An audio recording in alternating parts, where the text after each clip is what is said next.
Assalamualaikum warahmatullahi wabarakatuh. Selamat datang kembali di channel Radio Story. Masih bersama dengan saya Mas Alan. Untuk kisah kali ini masih melanjutkan dari kisah yang sebelumnya, yaitu kisah yang berjudul 7 hari setelah kepergian ibu. Sebelum kita masuk ke ceritanya, jangan lupa untuk like, comment, subscribe channel ini dan nyalakan juga lonceng notifikasinya agar tidak ketinggalan cerita-cerita dari channel ini. Dan seperti apa ceritanya? Mari kita dengarkan.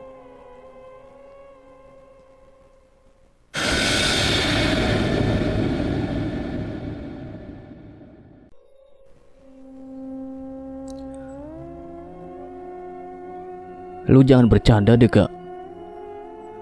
Aku benar-benar tak percaya ucapan Ega. Makanya baca suratnya.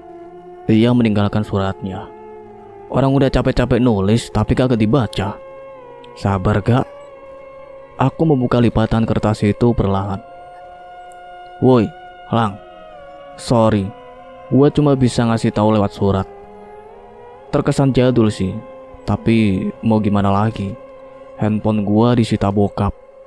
Mungkin pas lu baca surat ini, gua udah ada di pesawat, mau ke Amerika. Lu gak usah kaget, gua sendiri aja kaget. Tiba-tiba aja bokap gua udah nyiapin koper di depan kamar. Ini aja gue sempetin nulis surat di kamar mandi. Padahal gue masih pengen banget nemenin lu, Lang. Tapi bokap gue udah maksa banget biar gue pergi lebih cepat ke Amerika. Dia kayak panik dan takut gitu setelah Pak Nasir meninggal. Gue gak bisa nulis panjang-panjang. Intinya gue berharap lu kuat ngadepin semuanya. Gue berharap lu bisa ngebebasin nyokap lu. Gue berharap lu juga tetap hidup. Biar kalau kapan-kapan gue balik Indo, kita bisa main bareng lagi sama Ega. Dah, gue kagak mau nangis. Pokoknya gue selalu ngedoain lu, Lang. See you, Lang. Sampai ketemu lagi. Dari sahabat lu, Rehan. Tak terasa bulir-bulir bening jatuh di sudut mata. Ku tatap Ega lalu memeluknya. Kami berdua pun menangis. Entahlah, perpisahan ini terasa begitu menyedihkan. Soalnya aku tak tahu apakah esok atau lusa masih bisa menatap langit sore yang begitu indah. Udah, Lang, gak enak dilihatin tetangga. Ntar pada ngira kita lagi ngapain. Ega melepas pelukan. Sorry. Aku menyeka air mata dengan tangan. Jadi sekarang tinggal kita berdua. Ini yang mau gue omongin juga, Lang. Apalagi lu mau pergi juga? Tega banget sih. Kan gue kuliah di Jogja. Nah, bulan depan udah mulai ospek. Jadi gue juga mesti pergi ke sana cari kosan. Kan? Semua aja ninggalin gue.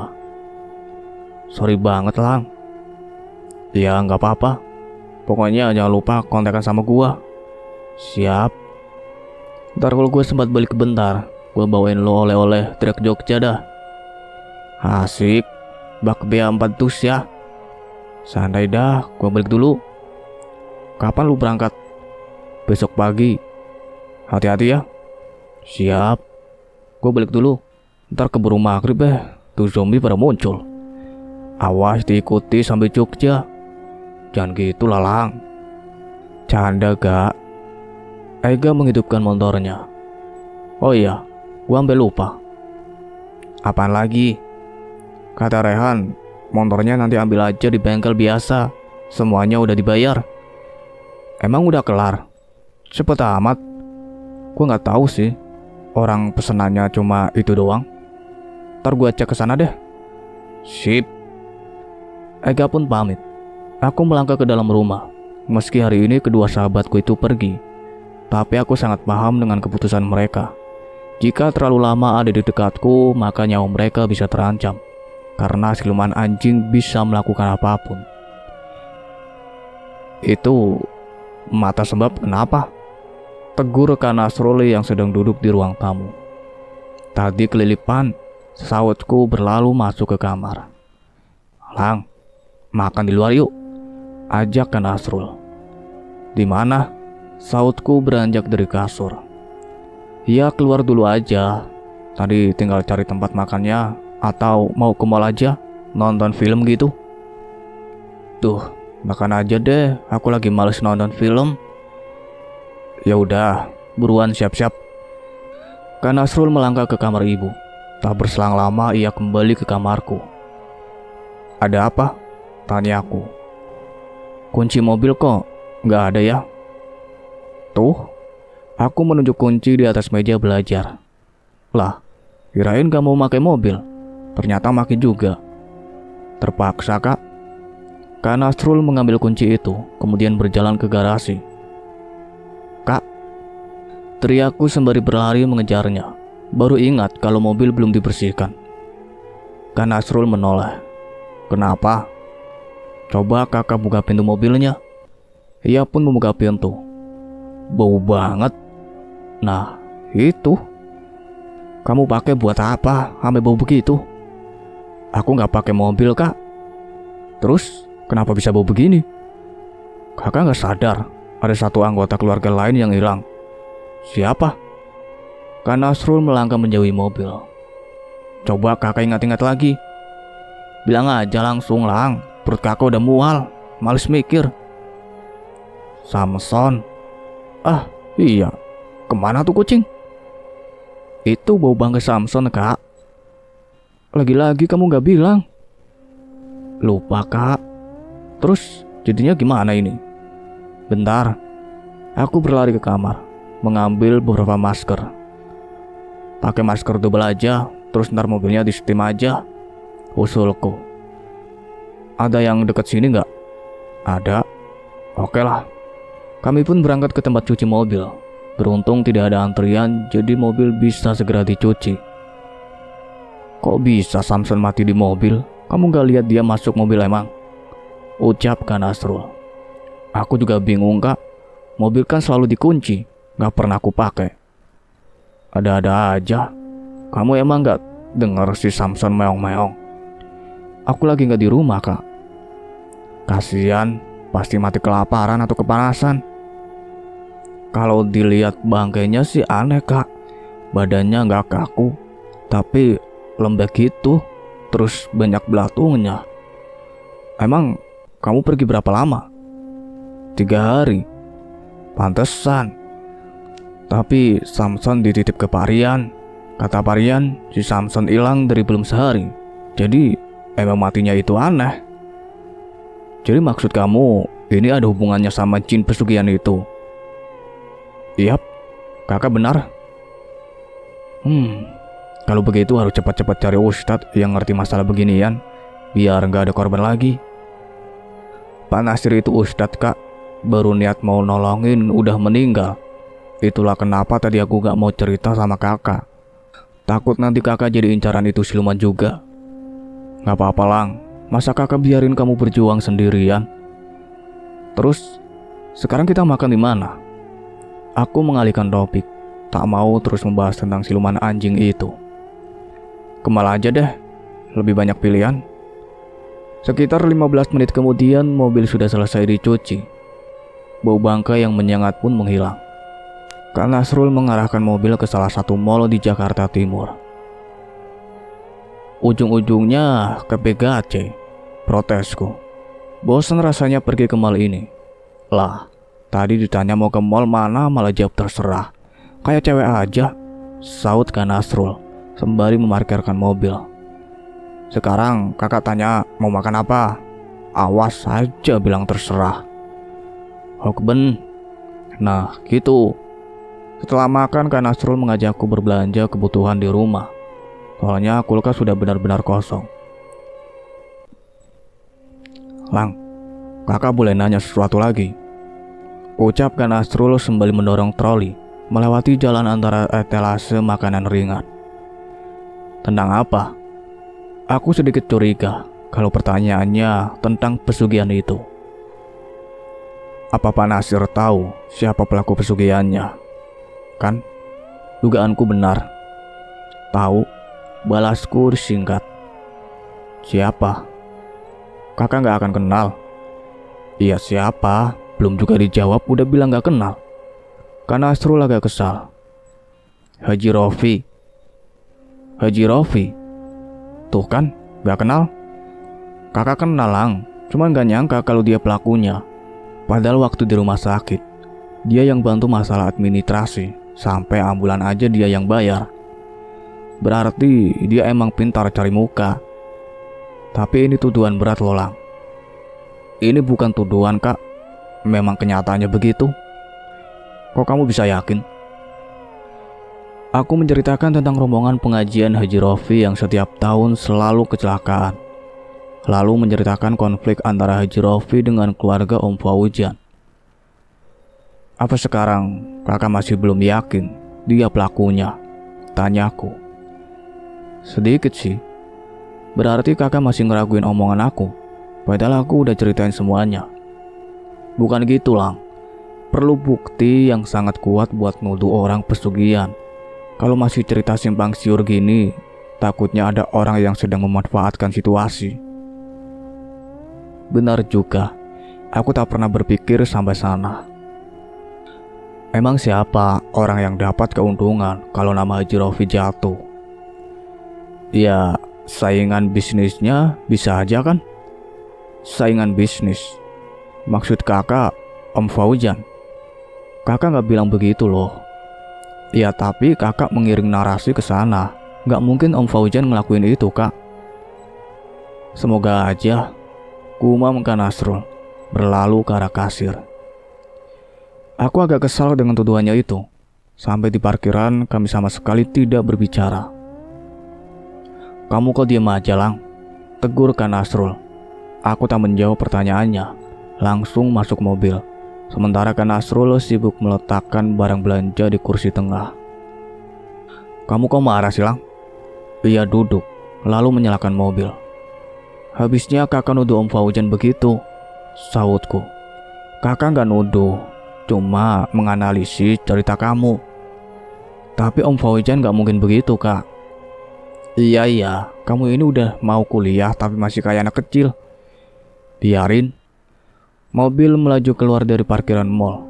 Jalanan agak macet, butuh waktu 1 jam untuk sampai di gerbang perumahan. Aku membuka jendela saat melihat Cecep sedang berdiri di depan pos satpam. Woi, Cep, sapaku. Woi, Lang. Udah sembuh loh. Alhamdulillah. Mantap. Mobil melaju melewati jalan utama perumahan. Tiba-tiba di dekat lapangan Kak Nasrul menghentikan laju mobilnya. Ada apa kak? Tanya aku dengan heran.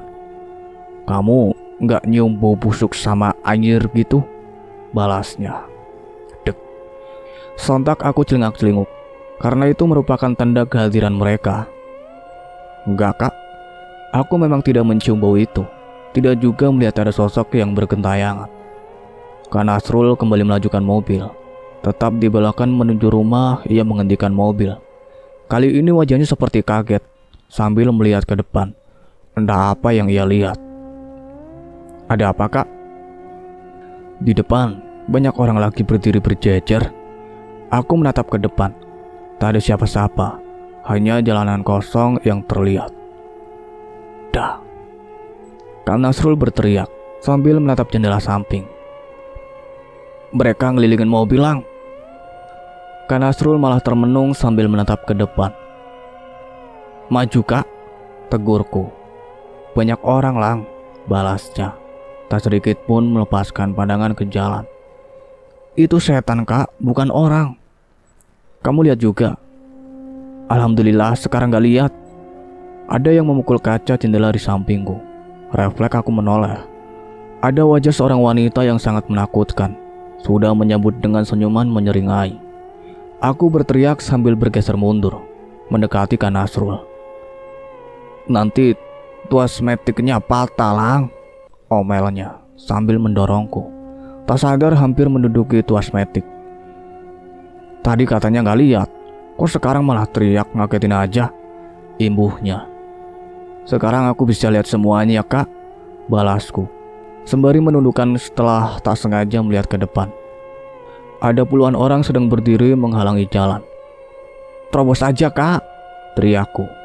Mobil mulai bergerak perlahan. Ada suara dari depan mobil. Apa itu kak? Tanya aku, masih tak berani melihat ke depan. Gak tahu, balas Kak Nasrul. Jangan keluar. Siapa juga yang mau keluar? Cepat jalan aja kak, gak usah dipeduliin. Kak Nasrul kembali melajukan mobilnya. Tak berselang lama mobil berhenti. Kak, aku melirik padanya. Ia seperti terpaku menatap ke depan. Matanya pun berkaca-kaca. Ibu, gumamnya. Aku mengintip melalui sela-sela jaring. Terlihat ada ibu sedang berdiri tepat di depan rumah. Ingat kak, ibu udah meninggal. Aku berusaha menyadarkan Kak Nasrul agar tetap fokus mengemudi, meskipun ia masih tampak terkejut melihat sosok ibu. Astagfirullah, gumamnya. Seraya menggelengkan kepala sedikit, kemudian lanjut melajukan mobilnya. Sementara itu, ibu masih berdiri di tengah jalan. Maaf bu, ucap Kak Nasrul sembari menabrak tubuh ibu. Tiba-tiba semua kembali normal. Orang-orang yang tadi terlihat di jalan pun menghilang, termasuk ibu. Kak Nasrul memasukkan mobil ke garasi. Buka pintunya kak, pintaku sambil menarik handle pintu. Udah kok, saut Kak Nasrul. Gak bisa ini. Masa sih? Kak Nasrul mencoba membuka pintu. Nihil. Pintu tidak bisa terbuka. Bulu kuduk ini meremang, diikuti semilir bau busuk. Aku melirik kaca depan. Sekilas terlihat seseorang yang sedang duduk di bangku tengah. Kamu takut sama ibu lah? Ucap suara di belakangku. Bu, tempat ibu bukan di sini, balas Kak Nasrul. Rul, tolong ibu. Badan ibu sakit, Rul. Arul bakal terus doain ibu. Jadi ibu yang tenang ya. Jangan ganggu Gilang atau orang-orang di perumahan ini. Kasihan bu, Gilang udah hidup sendirian di sini. Dia juga harus kuliah. Mau kemana lagi dia pergi kalau ibu terus datang? Lepaskan ibu dari sana, Rul. Arul gak tahu caranya bu. Apa kamu gak sayang sama ibu? Demi Allah, Arul sayang sama ibu. Jangan sebut-sebut nama itu, herdik ibu. Nama apa? Allah. Diam. Suara ibu semakin menyeramkan. Aku dan Kak Nasrul mulai merapalkan doa. Ibu pun menjerit kesakitan. Dasar anak durhaka, teriaknya lalu menghilang. Kali ini pintu bisa dibuka. Bergegas aku keluar dari mobil dan berlari ke depan pintu. Aku tertunduk. Air mata pun mulai membasahi pipi. Kenapa kamu nangis, Lang? Tegur Kak Nasrul sembari merangkul pundakku. Ibu, lirihku. Mana Gilang yang dulu, yang nakal dan gak gampang nangis? Gilang yang itu udah gak ada kak. Kak Nasrul mengajakku masuk ke dalam, duduk di ruang tengah. Kamu tuh harus berani dan kuat, Lang. Lihat sosok tadi baru dengar nama Allah aja udah gelisah. Iya kak. Ya udah, sekarang kamu tidur. Kakak besok pulang. Kayaknya aku jadi benar-benar sendirian sekarang. Ega mau pergi ke Jogja. Rehan udah pergi ke Amerika. Kamu ikut kakak aja ke Bandung. Boleh. Masa gak boleh? Makasih kak. Aku memeluk Kak Nasrul, lalu masuk ke kamar dan berbaring di kasur sambil menatap langit-langit. Sebenarnya yang membuat air mata ini jatuh adalah kenangan. Kenangan saat aku, ibu, dan Kak Nasrul pergi bersama. Posisi kami sama persis dengan kejadian tadi. Kak Nasrul duduk di kursi kemudi, aku di sebelahnya, dan ibu di tengah. Aku ingat sekali bagaimana cerewetnya ibu, hingga terkadang membuat Kak Nasrul dan aku kesal. Sekarang, kenangan itu rusak karena kejadian menyeramkan tadi. Pintu kamar terbuka. Sontak mataku tertuju ke sana. Terlihat Kak Nasrul masuk ke kamar sambil membawa bantal guling dan selimut. Loh, bukannya kakak mau tidur di kamar ibu? Tanya aku. Di sini aja, nemenin kamu. Balasnya, sembari menggelar karpet di dekat kasur. Ah, bilang aja takut. Jadi orang itu harus berani. Ledekku. Oh, gitu. Berarti kamu gak boleh nginep di Bandung. Di sini aja. Dih, jahat. Oh iya Lang, kamu belum cerita ngapain aja di rumah Om Herman. Gak ngapa-ngapain sih sebenarnya.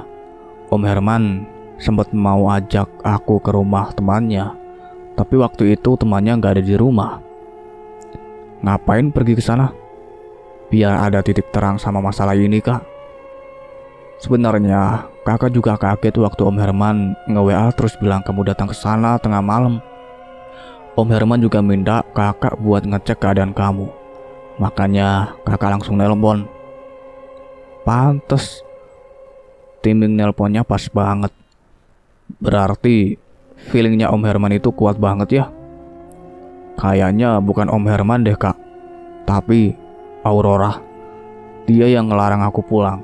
Katanya lihat badan aku banyak darah. Loh, anak Om Herman Indigo. Indigo itu apa? Bisa lihat makhluk halus gitulah. Iya, dia bisa ngelihat si siluman anjing yang ada di atap mobil. Pas aku baru datang juga dia tahu kalau aku diikuti sama korban kecelakaan itu. Oh, gitu. Dah, tidur sana. Udah mau jam 12. Lah, kakak yang dari tadi ngajak ngobrol. Aku memeluk guling lalu tidur menghadap tembok. Lang, bangun. Kak Nasrul membangunkanku. Apa? Aku menggeliat di atas kasur, lalu kembali memeluk guling, enggan membuka mata. Udah subuh Lang, bangun. Aku meraba-raba kasur dengan mata tertutup, mencari ponsel. Handphone aku mana? Tanya aku. Itu di dekat kepala, buka matanya. Kurai ponsel, lalu melihat jam. Sudah pukul 6 pagi. Seketika rasa kantukku hilang. Kenapa nggak dibangunin dari tadi? Omelku seraya bangkit.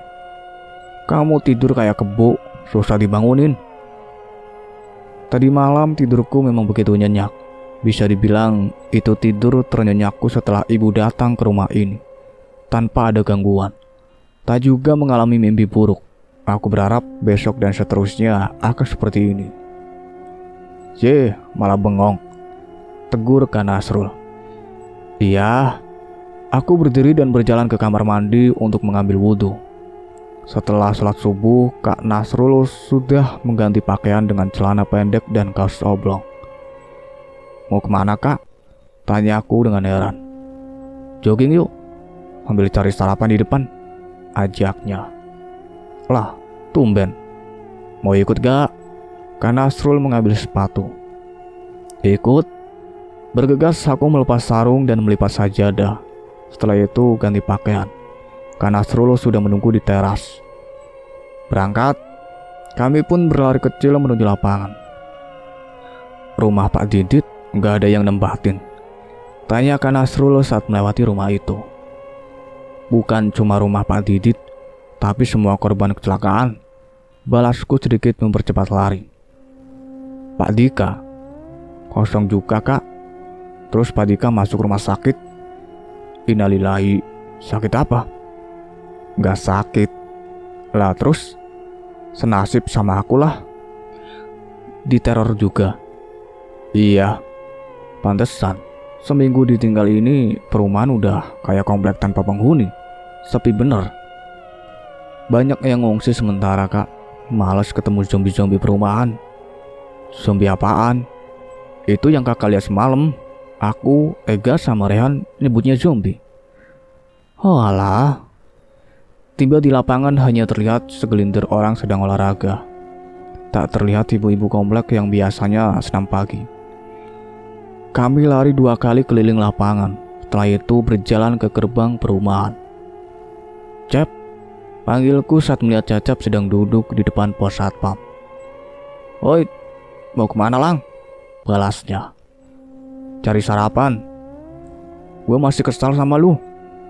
Kesal kenapa? Pas malam itu lu ninggalin gue sendirian. Lah, lu kan satpam, biasanya juga jaga sendirian. Iya, tapi kan malam itu beda Lang. Lu tahu sendirilah. Iya, maaf kalau gitu. Aku melihat ke seberang. Kedai kopi si Iwan ternyata sudah buka. Ya udah, sebagai permintaan maaf, gua traktir kopi sama sarapan. Beneran? Iye. Wah, asik. Cecep terlihat begitu semangat berjalan denganku dan Kak Nasrul menuju kedai kopi. Di depan kedai, Iwan sudah menyambut kedatangan kami dengan tatapan heran. Tumben, jam segini udah bangun, Lang, ucapnya. Tumben jam segini udah buka, Wan, sautku lalu duduk.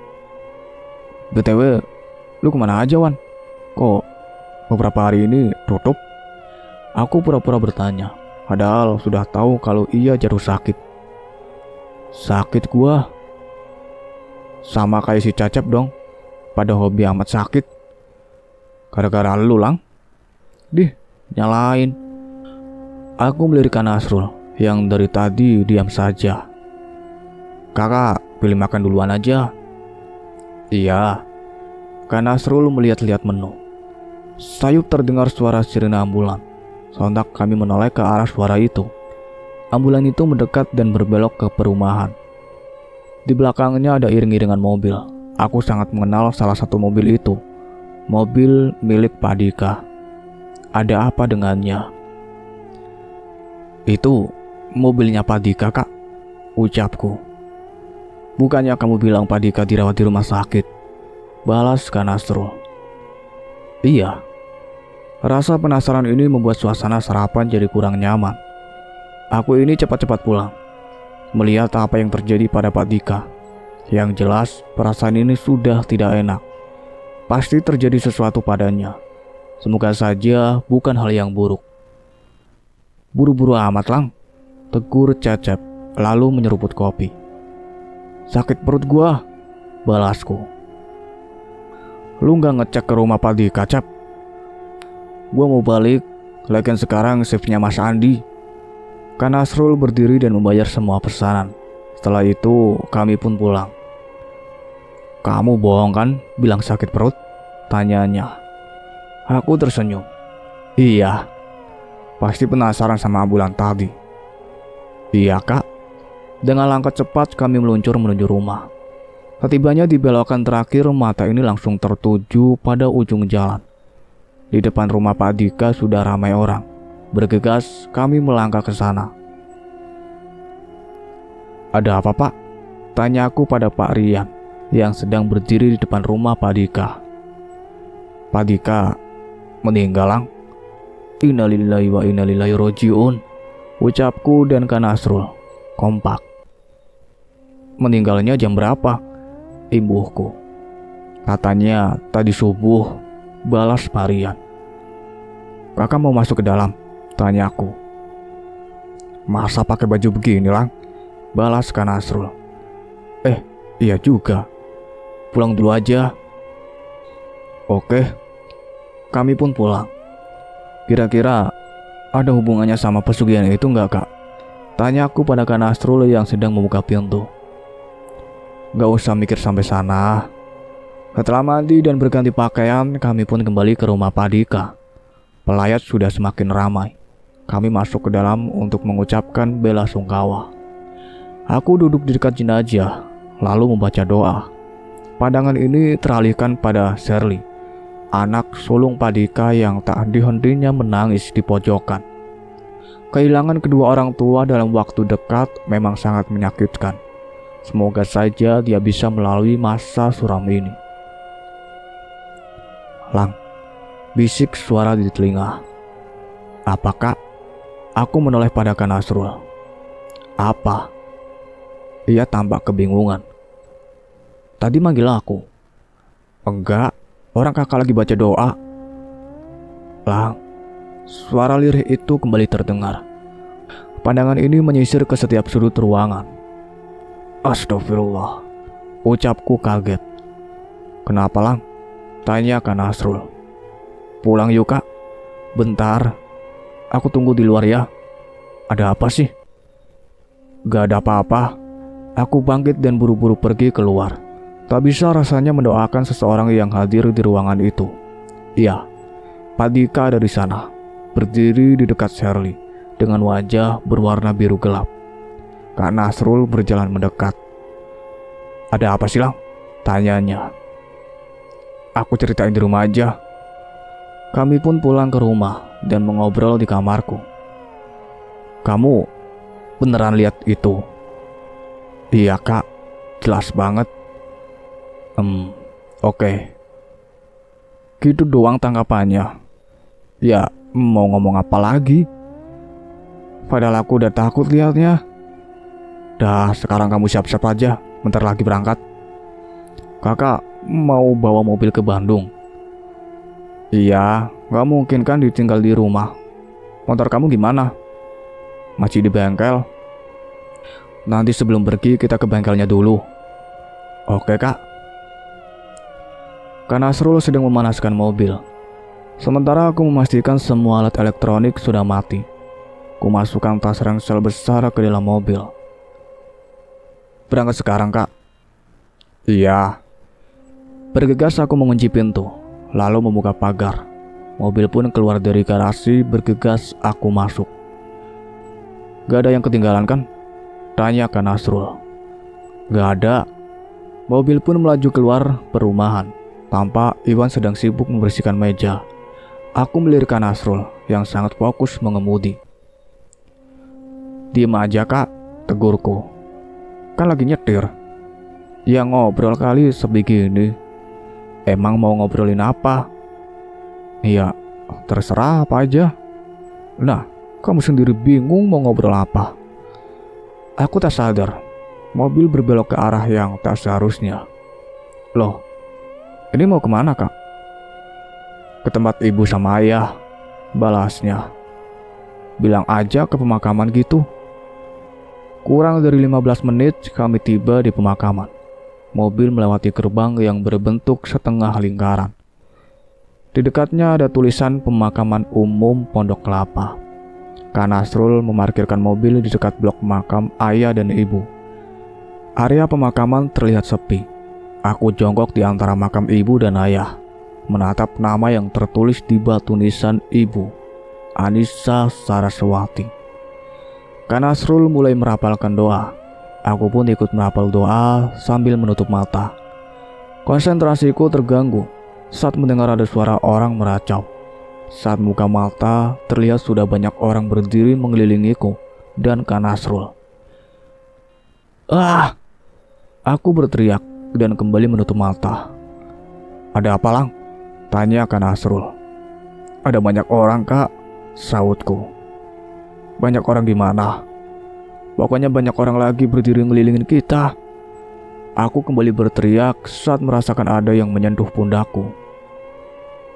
Jangan panik, ini kakak, ucap Kak Nasrul. Ayo pergi dari sini, Kak. Aku masih belum mau membuka mata, soalnya suara orang meracau masih terdengar jelas dan bersautan. Iya. Kak Nasrul membantu berdiri dan menuntunku sampai ke mobil. Sudah masuk ke dalam mobil pun aku masih belum berani membuka mata. Kurasakan mobil mulai bergerak. Buka matanya, Lang. Udah jauh. Lumayan. Aku membuka mata perlahan, menatap jalan raya. Udah gak ada kan? Tanya Kak Nasrul. Iya. Aku mengamati jalan. Sepertinya ini bukan jalan ke arah tol Cikampek. Kok ke tol Jagorawi, Kak? Tanya aku bingung. Iya, kita gak jadi pergi ke Bandung. Ke rumah Om Herman, tebakku. Hah? Loh, kakak besok bukannya masuk kerja? Santai. Sekitar 2 jam kemudian kami sampai di rumah Om Herman. Kak Nasrul memencet klakson beberapa kali. Tak lama kemudian Om Herman terlihat keluar rumah. Aku pun turun dari mobil. Kok gak ngabarin, Lang? Tanya Om Herman sembari membuka pagar. Aku aja gak tahu bakal dibawa ke sini. Padahal rencananya Om mau ke Jakarta. Wah, berarti kebetulan banget ke sini. Iya. Kak Nasrul turun dari mobil. Assalamualaikum, sapanya. Waalaikumsalam, balas Om Herman. Ada apa nih? Orang Bandung datang jauh-jauh ke sini. Pengen ngobrol aja, Om. Masuk yuk. Kami duduk di ruang tengah. Ada tamu, ucap Tante Farah sembari menuruni tangga. Jangan bosan-bosan ya, Tan, sahutku. Duh, di rumah lagi gak ada makanan. Gak apa-apa, Tan. Tante Farah pergi ke dapur, membawakan 2 gelas sirup jeruk dan kue kering. Minum dulu, pintanya. Tanpa berpikir panjang, aku langsung menghabiskan sirup itu. Haus, Lang? Tanya Om Herman. Iya, Om. Habis teriak. Teriak kenapa? Astaga, aku keceplosan. Gilang habis lihat sesuatu, Om. Balas Kak Nasrul. Hantu? Iya, Om. Kan kemarin Om udah nanya ke Gilang. Dia bisa lihat begituan dari kapan? Kak Nasrul melirikku yang sedang menyantap kue kering. Terus jawabannya apa, Om? Kamu tanya aja, kan orangnya ada di sebelah. Kak Nasrul menatapku. Jawab, Lang. 7 hari setelah ibu meninggal, balasku. Tapi yang aku lihat cuman itu-itu aja. Ya itu yang mau Om kasih tahu, Lang. Wajah Om Herman terlihat serius. Jadi, kemarin Om sudah ngobrol panjang sama temen Om. Kalau ternyata kecelakaan itu ada campur tangan jin pesugihan. Aku dan Kak Nasrul tak sedikit pun bereaksi. Masih dalam posisi menyimak cerita. Kok kalian berdua biasa aja? Tanya Om Herman. Kalau itu kita berdua udah tahu, Om. Balas Kak Nasrul. Tahu dari mana? Tahu dari seseorang, Om. Kalau begitu, kamu kesini mau ngobrolin apa? Aku mau nanya tentang Gilang ke temen Om. Balas Kak Nasrul. Kini aku terkejut mendengar ucapan Kak Nasrul itu. Apa yang mau dia tanyakan tentangku? Kalau kamu gak capek, kita bisa pergi ke sana. Balas Om Herman. Jangan, ucapku. Kenapa, Lang? Aku gak mau ada korban lagi, Om. Korban gimana? Maksudnya Gilang itu orang yang kemarin ngasih tahu tentang pesugihan itu. Dia meninggal mendadak. Jelas Kak Nasrul. Iya, aku gak mau kalau temen Om jadi korban. Kamu gak usah khawatir. Temen Om udah terbiasa menghadapi masalah seperti ini. Tapi yang ini beda, Om. Aku tetap takut nanti terjadi sesuatu padanya. Aku juga takut kalau Om Herman jadi target jin pesugihan itu. Om Herman tersenyum. Wajahnya terlihat begitu santai.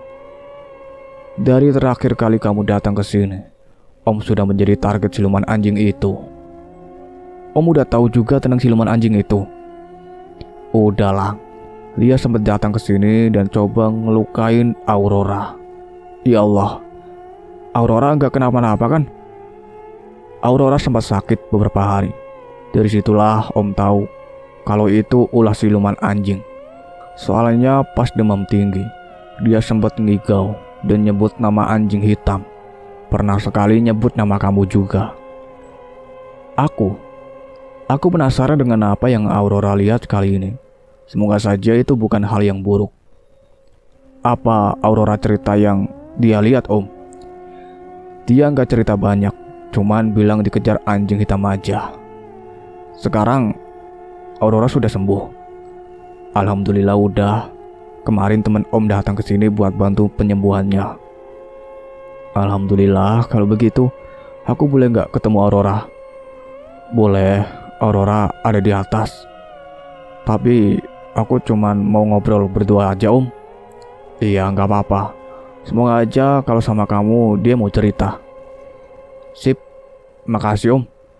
Aku bangkit dan melangkah menuju tangga. Kemudian menaiki anak tangga satu persatu. Pintu kamar lantai 2 terbuka lebar. Bergegas aku masuk ke dalam. Aurora sudah menungguku. duduk di atas kasur sambil menatap ke arah pintu dengan senyuman yang manis. "Kamu udah tahu Kak Gilang datang ya?" tanya aku, seraya menghampirinya. "Iya Kak, soalnya aku lihat banyak orang sudah nunggu di luar." Aku melangkah mendekati jendela, lalu menyibak gorden hingga terbuka sebagian. Jantung ini nyaris copot saat melihat pemandangan yang sama saat di rumah Rehan dulu. Perbedaannya adalah mereka tidak hanya ada di jalanan, tetapi ada di atap-atap rumah. Tatapan mereka menyorot tajam padaku, seperti seekor elang sedang melihat mangsanya.